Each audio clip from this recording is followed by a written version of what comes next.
Assalamualaikum warahmatullahi wabarakatuh. Bertemu lagi bersama saya Rizmanur Hakim di channel Millennial Citizenship. Tentunya di konten Millennial Citizenship Flow Pendidikan. Pada kesempatan kali ini saya akan bercerita mengenai kegiatan saya dalam melakukan pendampingan individu di pendidikan guru penggerak angkatan 10. Jadi kalau di episode-episode sebelumnya saya sudah jelaskan alur Merdeka ya, pembelajaran dengan alur Merdeka, Lokakarya. Nah, sekarang pendampingan individu 1 ya. Kemarin kan Lokakarya orientasi. Nah, sekarang Lokakarya. Sekarang pendampingan individu 1. Nah, bagaimana saja kegiatannya? Tentu kegiatannya sangat seru sekali karena selain dari kegiatannya itu intinya itu wawancara, sebetulnya wawancara dari jam 8 sampai dengan jam 11. Tapi memang awalnya wawancara ya dengan kepala sekolah. Jadi pengajar praktik datang ke sekolah saya, kemudian beliau mewawancara kepala sekolah.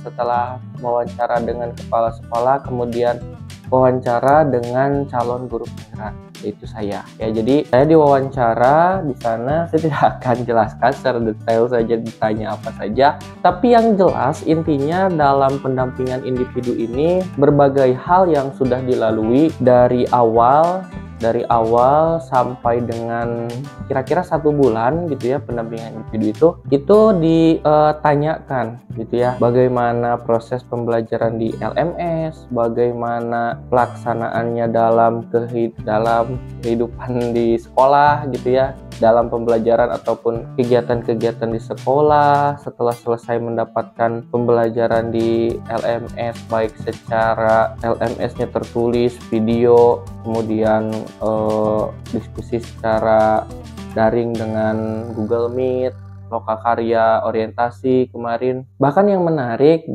dipertanyakan adalah khawatiran yang diceritakan di Loka 0 gitu. Bagaimana apa kekhawatiran yang saat itu dikhawatirkan dan apakah selama 1 bulan itu terjadi atau tidak gitu ya. Tapi intinya sih tidak terjadi ya, karena hanya kekhawatiran saja. Hanya kekhawatiran karena memang sebelumnya nggak terbayang gitu. Nanti tuh gimana sih sebenarnya. Tapi alhamdulillah ya, dengan bertemunya dengan ibu bapak guru hebat, mereka itu menularkan semangat-semangat positif di tengah kesibukan mereka. Karena memang luar biasa gitu, mereka dengan berbagai kehidupan, dengan berbagai kesibukan mereka, selain mengajar gitu ya, terutama yang sudah berumah tangga, ibu-ibu, bapak-bapak, mereka harus membagi waktunya antara pekerjaan dan keluarga, ditambah lagi dengan proses pendidikan guru penggerak. Bagaimana juga mereka harus mengerjakan tugas-tugas, bagaimana mereka harus menyelesaikan tugas-tugas di guru penggerak atau tugas-tugas di sekolah, tugas tambahan gitu ya sebagai pembina ekstrakurikuler. Ada yang mungkin sedang menempuh pendidikan lagi gitu ya, ada yang sedang menempuh pendidikan S2 gitu, ada yang punya kegiatan di luar sekolah gitu ya, setelah sekolah. Tapi mereka bisa gitu melaksanakan itu. Kemudian mengatur waktu dan buktinya memang tugas-tugas alhamdulillah gitu ya selama ini dikumpulkan dengan sesuai waktunya. Itu kan sesuatu yang luar biasa, pembelajaran yang didapatkan bagaimana kita mengelola waktu dan juga tekad gitu ya. Tekadnya ya kuat ternyata, sehingga itu kekhawatiran itu bisa tidak terjadi. Jadi banyak hal yang ditanyakan di sana gitu ya, di pendampingan individu. Tadi berawal dari dengan kepala sekolah, kemudian dengan CGP, menanyakan bagaimana dukungan itu apakah terjadi dari kepala sekolah, dari rekan sejawat. Jadi alhamdulillah sebetulnya ya, rekan sejawat saya, kepala sekolah saya itu sangat mendukung dengan pendidikan guru penggerak. Artinya mereka juga melihat urgensi dari guru penggerak ini, pendidikan guru penggerak ini, dari murid-murid gitu ya, murid-murid yang luar biasa ya, mereka juga mengerti gitu. Tapi alhamdulillah sejauh ini tidak terganggu gitu ya pembelajaran di dalam kelas. Kemudian di sana juga saya ditanya mengenai Google Site atau portofolio digital. Jadi portofolio digital itu adalah kurang lebih ya kumpulan dari tugas-tugas aksi nyata refleksi dua mingguan yang saya unggah di LMS. Tapi kan untuk LMS itu sifatnya selama pendidikan guru penggerak. Nah, harus ada sebuah media untuk mengumpulkan semua hasil karya dari ketika kita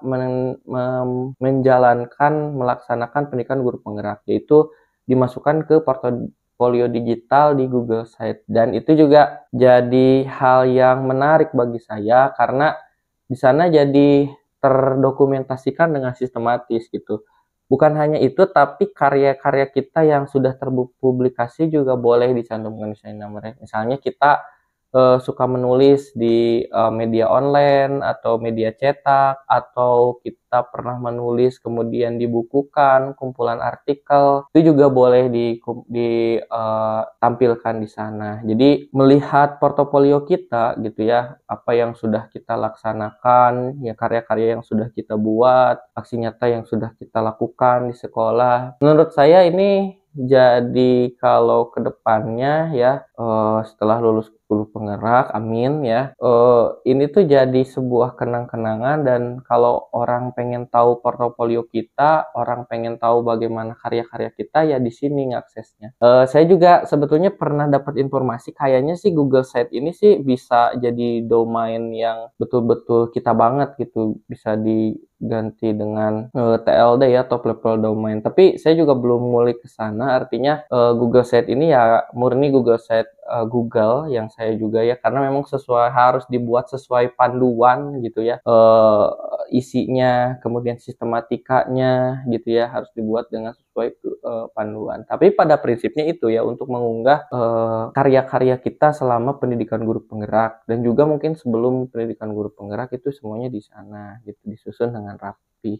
Jadi itu pendidikan guru penggerak, jadi itu pendampingan individu, jadi ngobrol, wawancara dengan pengajar praktik ya. Jadi ditanya seputaran apa yang tentang dukungan, kekhawatiran, kemudian kegiatan, aktivitas, rencana tindak lanjut, bahkan rencana tindak lanjut yang saat itu dulu K 0, kemudian rencana tindak lanjut nanti ke depan setelah pendampingan individu yang ini. Jadi banyaklah, saya tidak akan menceritakan secara detail, tapi yang jelas itu gambaran umumnya. Mudah-mudahan itu jadi menarik, karena memang pada dasarnya kalaupun kita melaksanakan aktivitas kegiatan kita di sekolah dengan secara optimal, baik itu menginisiasi program sekolah, membuat inovasi-inovasi dalam pembelajaran, pada dasarnya itu tuh memang harus seperti itu. Dan dalam guru penggerak ini jadi penguat untuk kita melaksanakan itu, jadi pendorong untuk kita melaksanakan itu, sehingga apa yang kita laksanakan itu jadi seakan-akan lebih semangat lagi, lebih bergairah lagi, karena sudah tahu ilmunya,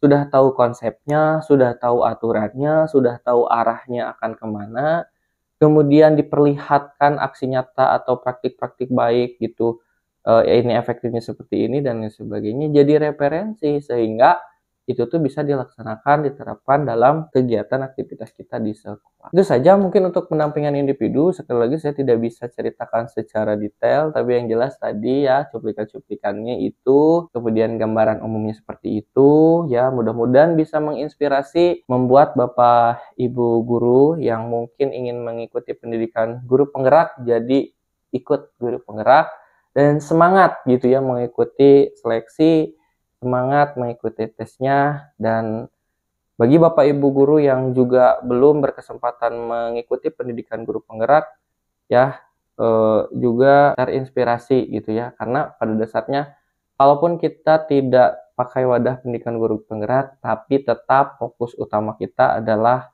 murid, yang kedua murid, yang ketiga adalah murid.